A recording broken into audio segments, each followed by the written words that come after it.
The abundance of mountains, hills, natural areas, creeks, and beaches contributes to Santa Barbara's reputation as one of the most beautiful areas in the world. We all live in a watershed, land that is drained by a creek system that flows to the ocean. The health of our creeks and beaches is linked to the health of our watersheds. There are 4 major watersheds within the city of Santa Barbara.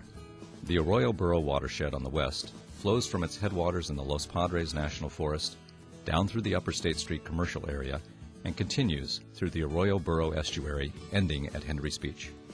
The Mission Creek watershed, which includes in its upper reaches the Botanic Garden and Rattlesnake Creek, flows through downtown to the ocean near Stearns Wharf.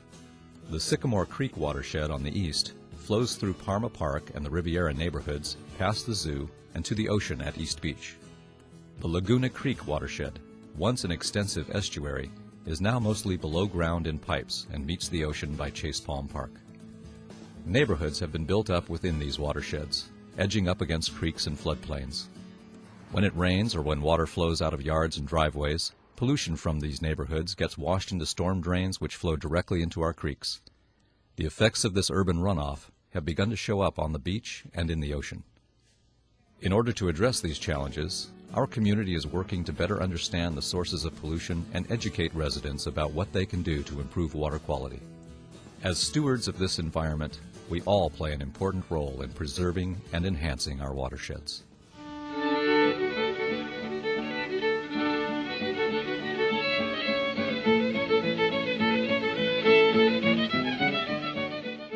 Over geologic time, the land that would become Santa Barbara was formed by sand, gravel, and boulders scoured off the mountains and swept seaward by our local creeks.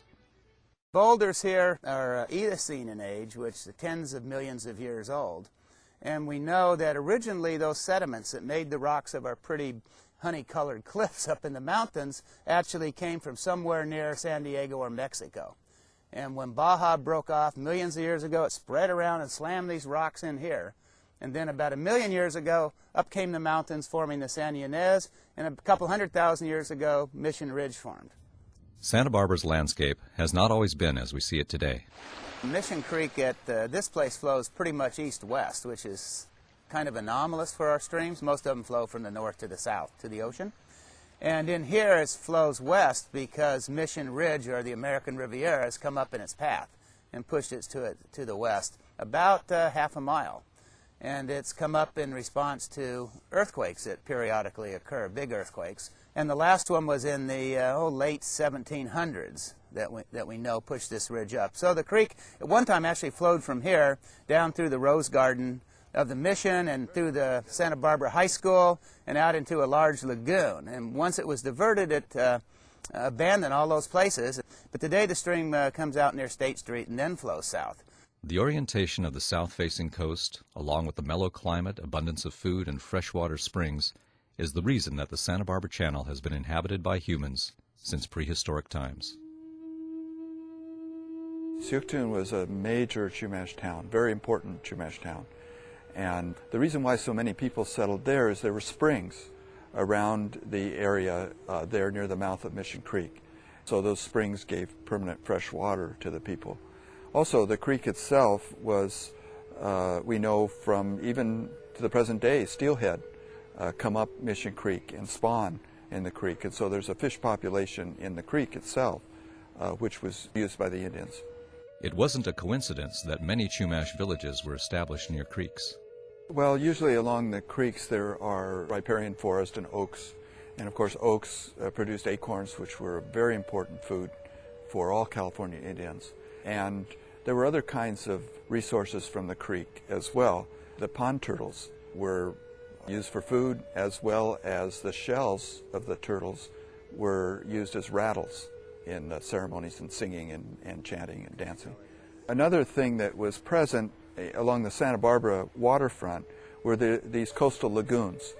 In fact, the Spanish name for Sycamore, which was the big Chumash town there, was the Spanish name was La Laguna, because there was a lagoon right in that vicinity. And around the margins of the lagoons were the cattails and tules that were used, and willows that were used for building materials, for thatching the houses. They would build the house with a framework of willow and then thatch it with cattails and tules.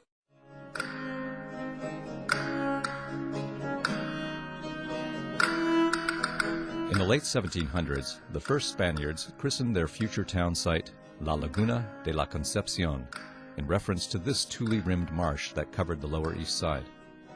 Governor Portola described Santa Barbara as a dismal place utterly without trees except along the creek beds. However, the Spanish used these natural features to define the boundaries of the town. The Presidio Commandant and two of the Padres were kind of checking the area out, and the Commandant said, "This is going to be the dividing point right here." And he was standing at Garden and Mission Street where there was a small creek that ran through there. And he said, "This is going to be the separation between the Pueblos, Presidio lands, and the Mission lands. And from here it'll run over to the Cañada de las Pozas, which is the Canyon of the Little Springs, which is now Las Positas Road along in that area." You can see remnants of that little creek. It runs down between Santa Barbara Street and Anacapa and Isla and Pedregosa. Along in that section, there's little remnants of that creek, but it used to be up where Mission and Garden Street is now and kind of ran. That's why that street's at an odd angle, too, because that followed the channel of the creek originally. Following the settlement of the town, Mission Creek played an important role in providing water. Back in 1796, the Padres at the Mission were complaining that Mission Creek in July was barely a trickle, and through great dint of industry, which I thought a great term, by great dint of industry, they were able to coax enough water to get down to the Mission to supply their needs. And that's when they realized they couldn't rely on the deity himself, so they built a dam, that is what is now the Botanic Garden, put a dam up there and an aqueduct to bring the water down to the Mission. So they had a nice reservoir to fill up, and they were not content on just the creek itself. Santa Barbara's oldest existing relics of the early Mission period, the waterworks, can still be seen today. This reservoir was still in use until 1969 as part of the city's water system.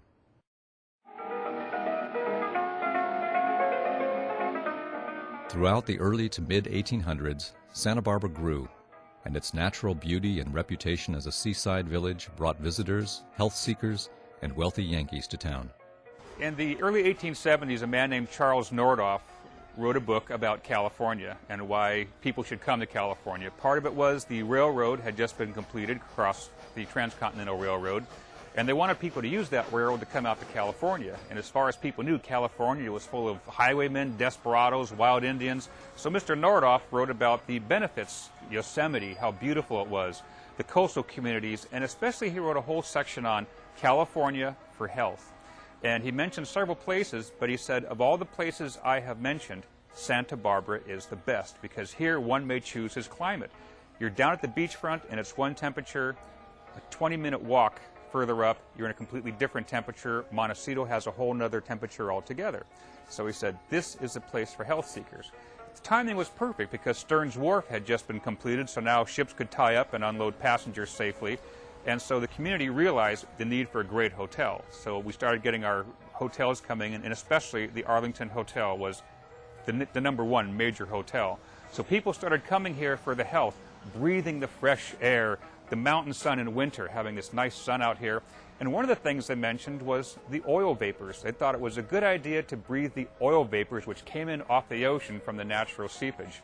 But pretty soon, of course, their families came with them, and they got to enjoy it, and they said, this is pretty good. And eventually Santa Barbara changed, not so much primarily as a health seeker's place, but as a destination place for tourists, and especially at first the upper-end tourists who could afford to come out here and spend 2 months or 3 months. But it was the invalids coming here for health reasons that really put Santa Barbara on the map and got us started. One location in particular became world famous. Now, in addition to the hot sulfur springs that we also had the world-famous Veronica Medicinal Springs. And that was off in the area that we call Las Positas, the area of the Little Springs. There was these magical waters, and the story is that these were used by the Chumash for a number of reasons to help cure them from things. And the Franciscans found out about it because every once in a while a Franciscan would be sick and one of the Chumash would bring them a little water from the secret stash. They never said where it was from or how they got it. But according to legend, the daughter of one of the Chumash chiefs, whose name was Veronica, she revealed the secret to the Padres, and so it became known as the Veronica Springs. And actually, Veronica Springs Road leads us very near to that area. So eventually, somewhere along the line, someone got the idea of, why give away for free what we can bottle and sell? And so the Veronica Springs Medicinal Bottling Company came into being, and so they bottled and shipped this stuff. In the late 1880s is where we first start to see mention of it actually being bottled. But by the 1900s, they were shipping 500,000 bottles out of Santa Barbara to other areas. In this immediate vicinity, Veronica Springs, which supplies a lot of the water for the Arroyo Burro Creek, I can remember just after the First World War, my parents bringing me to Veronica Springs, where they were starting to bottle that water as a tonic. But actually it was a purgative, and it didn't taste very good. Now, what was so great about Veronica Springs water? Well, I've got the booklet here. It tells us that it will cure stomach troubles, liver troubles, kidney troubles, blood trouble, bladder, family trouble, rheumatism, and if there's anything left, other troubles, covers it. And so what was so actually magical about the water? Well, scientifically, it contained 2,295.45 grains of mineral matter to the gallon. Unscientifically, it was one heck of a laxative. And that's pretty much what made it do its job so well. On June 29, 1925, the landscape of Santa Barbara was altered forever.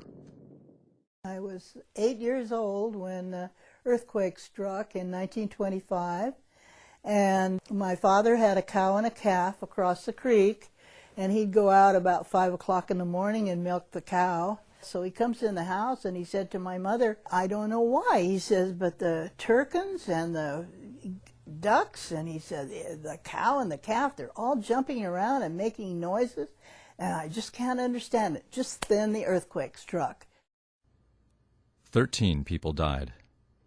65 were injured, and property damage totaled $15 million. Rubble that was so thick along State Street that it blocked traffic also had an unforeseen effect on the lagoon, the very same lagoon that had been so important to the daily lives of the Chumash and the early Spanish settlers. In 1925, we had a magnitude 6.8 earthquake. And like a lot of places, when all the rubble was in the streets, they picked it up and they dumped it in the closest low spot, and they completely filled the rest of the lagoon. So the lagoon was filled naturally almost to a salt marsh, probably 60,000 years ago, and then the coup de grace was following the earthquake. As the city recovered, neighborhoods grew. Santa Barbara built up around its creeks and ocean. Many residents explored the natural world of the creeks or used them as corridors to travel around town. We would go wading out in the creek, and we'd pick up interesting rocks, because there were all kinds of strange and interesting rocks in the creek. One year, when my daughter was very small, she and I were out in the creek in like May, and we were wading. There was just a little water in the creek. We were wading out there, and she said, "Oh, Mom, look," she said, "look at that snake over there." And I looked over there, and there was long worm, about over 6 feet long. I said, "Oh, it's not a snake, it's a worm of some kind, but I've never seen anything like that." The creek was very much a part of our lives. My sister and I, and all the various children that lived around here, because we would play in it and watch the water coursing by during the winter after there had been rains. Some of my most distinct memories about the creek itself involved coming down like to this mud and foliage ledge down here. We would climb down because there wasn't so much of the concrete here then, and we would just kind of build little houses and little streets, and I would take some toy cars down, and we'd just make our own little village, our own little play area. It didn't bother us that we didn't have any city parks around here, because we had East Beach, which we went to just constantly during the summer. Sometimes we would walk in the dry creek to go under the highway. It was not a freeway then, and so we would walk all the way down to where the creek came out near Dwight Murphy Field and just go to East Beach and just spend the summers there. These stories are not unique. Generations of Santa Barbara children have grown up with the creeks and beaches as their playground. We moved here in Santa Barbara back in the late 60s, actually partly as a result of the big oil spill. My father had us on the beach cleaning up birds, and he was a teacher here. And I grew up in Mission Canyon, and this was the closest beach to Mission Canyon. So every chance we got to go to the beach, we would spend coming down here to Arroyo Burro, and spent a lot of days when the water was too cold out there actually swimming in the creek itself. And we would put on our mask and snorkel and scoot around in there and look at the fish that we could see in there and chase ducks around. And I learned to surf right out here at Henry's Beach. It was a place where you could be in two different environments. I mean, when you go to the beach, you go to the beach and you swim in the ocean. And this is a rare estuary in that it actually has a calm water area that you could go and swim in and play in. This beach, I think, is a jewel for Santa Barbara just because of its setting within a canyon. It does have kelp forests, and the estuary itself as something to see and experience. Today we can at least walk and learn about it from the trails, but I think being able to play in the estuary itself and explore it without worrying about getting sick was an incredible experience. The effects of urbanization have become more visible. Beach warnings demonstrate that a healthy beach is linked to ocean water quality, a direct result of the quality of the water that flows into it from land. Some of the biggest impacts to creeks are associated with urban development in watersheds, because when you pave an area for development, it doesn't allow the rainwater to filter into the soil and then slowly seep in and recharge the creek. And in the long run, you end up having less flow in the creek because there's less groundwater to support the creek during the summer and fall when it's very dry out. And during the winter, when you have rainstorms, having that urban development near creeks causes a lot of runoff from the impervious paved landscapes, the parking lots, the rooftops. That water that's running off of the paved urban landscape doesn't have a chance to filter through the soil for the pollutants to be removed. It just carries the oil and grease, fertilizers and pesticides from the urban landscape directly into our creeks. So development next to our creeks is a big problem for our creeks, and again is one of the reasons why steelhead are endangered, and we have so many threatened and endangered species in creeks in Santa Barbara. Santa Barbara now faces constant challenges to preserve and enhance water quality and protect creeks and creekside habitat, floodplain areas, recreational corridors, and beaches. An integrated look at our watersheds is revealing new opportunities to address these challenges. In the year 2000, voters approved Measure B, which places a 2% tax on visitor stays in local hotels. This established the City of Santa Barbara Creeks Division and generates more than $2 million annually for creek restoration, education, and water quality improvements. Well, the mission of the Creeks Division is to improve creek and ocean water quality, and we're talking about coastal ocean water, so where people swim and play in the ocean on Santa Barbara beaches. Our mission is also to restore our creek areas and restore our watersheds to the extent possible, improve riparian habitat, improve aquatic environments, provide passive recreation opportunities for Santa Barbara residents and visitors, and make it a safe place to go swimming in the ocean. A watershed is more than the physical landscape that defines it. A watershed supports a variety of resources, uses, activities, and values where everything is interconnected.